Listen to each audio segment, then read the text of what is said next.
নমস্কার বন্ধুরা, স্বাগতম গৃহিণী রান্নাবান্না চ্যানেলে। কেমন আছেন সবাই? তো আজকে আমি সামান্য মশলা দিয়ে কই মাছ রান্না করব। তো তার আগে আমি কই মাছ ভেজে উঠিয়ে রেখেছি, আর এখন আলুগুলো ভেজে নিচ্ছি। আলু ভাজা হয়ে গেছে, এখন উঠিয়ে নেব। এখানে সামান্য আদা ও জিরা বাটা আছে। এখন আমি গুঁড়ো মশলাগুলো দিয়ে দেব। হলুদ গুঁড়ো, মরিচ গুঁড়ো, ধনে গুঁড়ো, এগুলি এখন জল দিয়ে গুলিয়ে নেব।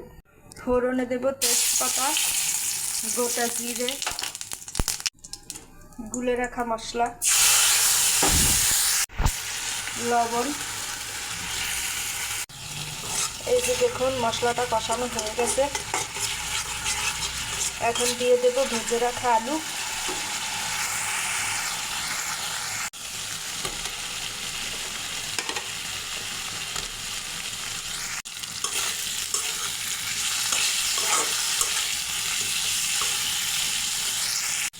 এই যে দেখুন মশলার সাথে আলু ভালো করে কষানো হয়ে গেছে।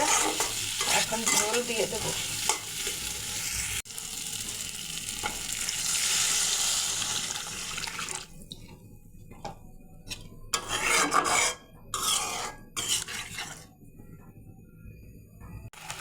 এই যে দেখুন বন্ধুরা, ঝোলটা ফুটে গেছে।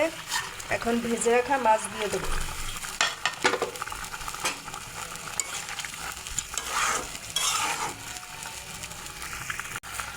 এই যে দেখুন বন্ধুরা, রান্নাটা প্রায় হয়ে গেছে। এই যে আলুগুলো সিদ্ধ হয়ে গেছে।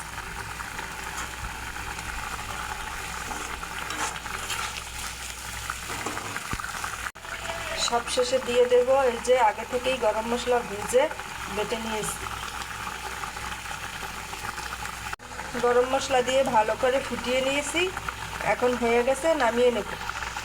এই যে দেখুন বন্ধুরা, দেখতেও যেরকম সুন্দর হয়েছে, খেতেও কিন্তু দুর্দান্ত লাগে। আপনারা যে কোনো বড় মাছ এভাবে রান্না করে খেতে পারেন। তা আমার রান্নাটি কেমন হলো কমেন্ট করে জানাবেন। আর ভিডিওটি ভালো লাগলে অবশ্যই সাবস্ক্রাইব করে পাশে থাকবেন। তো এই পর্যন্তই, ভালো থাকবেন। নমস্কার।